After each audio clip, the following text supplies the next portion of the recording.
देश विदेश से लोग चार धामों में से एक बद्रीनाथ धाम के दर्शन करने उत्तराखंड आते हैं। मगर बद्रीनाथ धाम अपने आप में ऐसे कई रहस्य समेटे हुए है, जिसके कारण लोगों की यहाँ के प्रति एक अलग मान्यता है, भक्ति भाव है। यहाँ से कोई भी भक्त खाली हाथ नहीं लौटता। मगर क्या कुछ सालों बाद भक्त बद्री विशाल के दर्शन से वंचित हो जाएंगे? क्या कुछ साल बाद ही कोई नहीं जा पाएगा बद्रीनाथ मंदिर? ऐसे कई रहस्य जुड़े हैं इस धाम से, जिनके बारे में आज हम बात करने जा रहे हैं। इन रहस्यों और चमत्कारों को जानने से पहले आपको बताते हैं बद्रीनाथ धाम का नाम बद्रीनाथ कैसे पड़ा।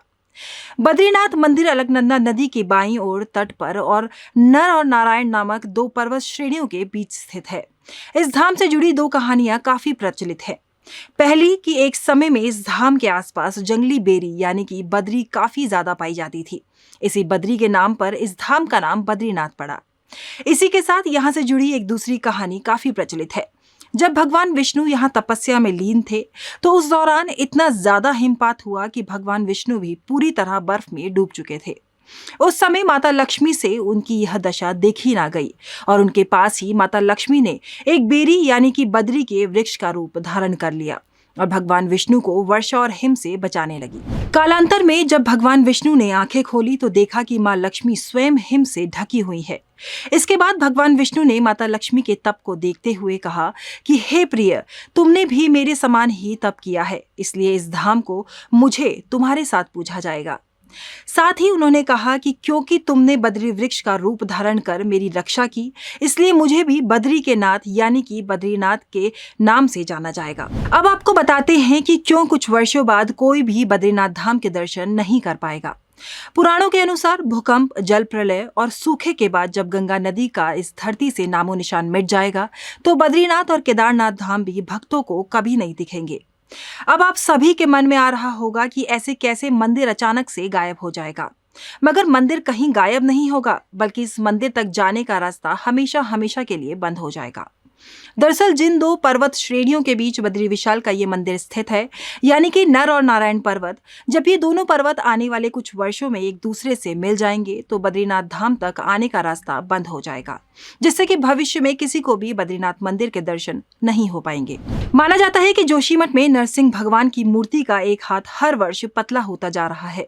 जिस दिन यह हाथ गायब हो जाएगा उस दिन ये दोनों पर्वत एक दूसरे से जुड़ जाएंगे और बद्रीनाथ धाम जाने का रास्ता बंद हो जाएगा। इसके बाद भविष्य में भविष्य बद्री नाम के नए तीर्थ स्थल का उद्गम होगा। बद्रीनाथ धाम में भगवान विष्णु ने बाल रूप में अवतार लिया था।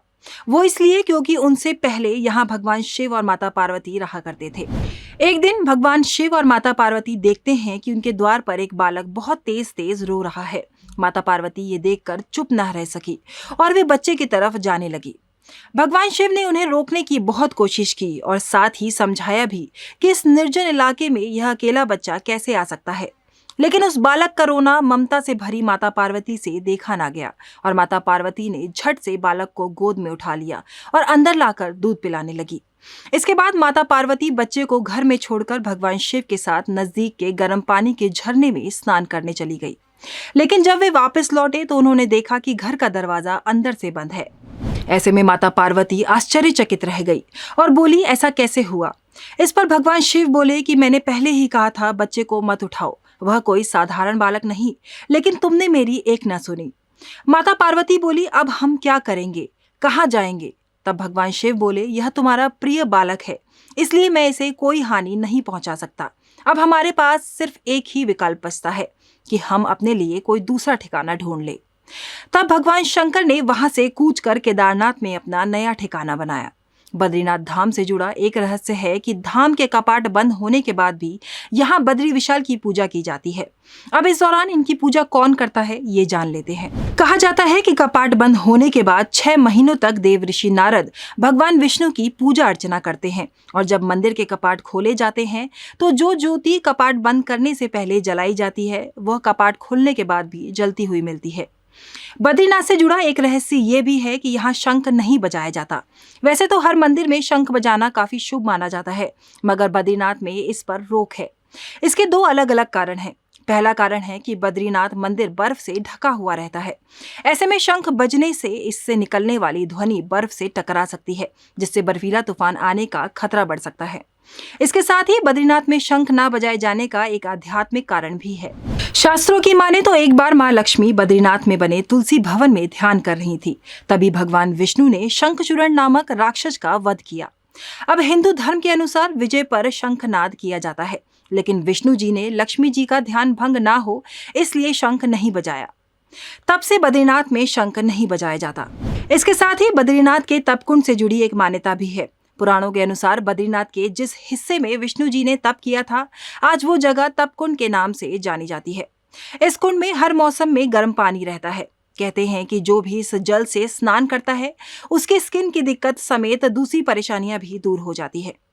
वहीं बद्रीनाथ मंदिर में भगवान विष्णु की मूर्ति शालिग्राम के रूप में विराजमान है। माना जाता है कि 8वीं शताब्दी में आदि शंकराचार्य ने नारद कुंड से भगवान विष्णु की इस मूर्ति को निकालकर स्थापित किया था। तो ये थी बद्रीनाथ से जुड़ी कुछ रोचक बातें, और अब आपको बताते हैं कि आपको बद्रीनाथ धाम तक कैसे पहुंचना है। ऋषिकेश से बद्रीनाथ धाम लगभग 296 किलोमीटर है और दिल्ली से 525 किलोमीटर। ऋषिकेश बस स्टेशन से बद्रीनाथ के लिए नियमित अंतराल पर बसें चलती रहती हैं और सुबह होने से पहले ही ये बस सेवाएं शुरू हो जाती हैं। जोशीमठ के बाद सड़क संकीर्ण है और सूर्यास्त होने के बाद सड़क मार्ग पर यात्रा करने की अनुमति नहीं होती। इसलिए यदि कोई ऋषिकेश बस स्टेशन पर बद्रीनाथ के लिए बस लेने से चूक जाता है तो उसे रुद्रप्रयाग, चमोली या जोशीमठ तक की बस लेनी होती है और यहाँ से बद्रीनाथ तक बस या कैब के द्वारा सफर करना होता है। तो ये थी बद्रीनाथ से जुड़ी कुछ रोचक बातें और जानकारी कि आप कैसे यहाँ तक पहुँच सकते हैं। आपको ये वीडियो कितनी इन्फॉर्मेटिव लगी हमें कमेंट करके जरूर बताइएगा।